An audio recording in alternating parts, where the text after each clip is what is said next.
தமிழ் உறவுகளுக்கு வணக்கம். பாஜகவுடன் கூட்டணி இல்லை, பின்வாங்கினார். பாஜகவுடன் கூட்டணி இல்லை, பின்வாங்கினார் என்ற தலைப்பில் இந்த காணொளியை காண்கிறோம். பாஜகவின் பி டீம், பாஜகவின் சி டீம் என்று திமுகவால் வர்ணிக்கப்பட்டது தமிழக வெற்றி கழகம். இதன் தலைவர் நடிகர் விஜய்.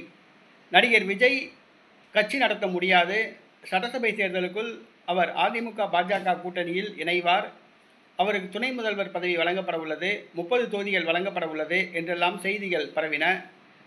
தேசிய ஜனநாயக கூட்டணிக்கு வருமாறு சரத்குமார், நயினார் நாகேந்திரன் ஆகியோர் அழைப்பு விடுத்தனர். இந்த சூழ்நிலையில் தமிழக வெற்றி கழகத்தின் செய்தி தொடர்பாளர் வீர விக்னேஷ் அவர்கள் சற்று முன் செய்தியாளர்களிடம் சந்திக்கையில், அதிமுக பாஜக கூட்டணிக்கு தமிழக வெற்றி கழகம் போகாது, தமிழக வெற்றி கழகம் தனித்தே போட்டியிடும் என்று அறிவித்துள்ளார்.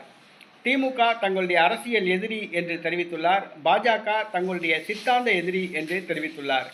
ஆக அதிமுக பாஜக கூட்டணியில் தமிழக வெற்றி கழகம் இணையாது என்று தெரிவித்துள்ளார். ஆக பாஜக கூட்டணிக்கு தமிழக வெற்றி கழகம் செல்லும் என்ற ஒரு சர்ச்சைக்கு முற்றுப்புள்ளி வைக்கப்பட்டுள்ளது. தேர்தல் நேரத்தில் எப்படி வேண்டுமானாலும் மாறலாம். இன்னும் தேர்தலுக்கு 10 மாதங்கள் இருக்கின்றன. என்ன நடக்கப் போகிறது என்பது தெரியவில்லை.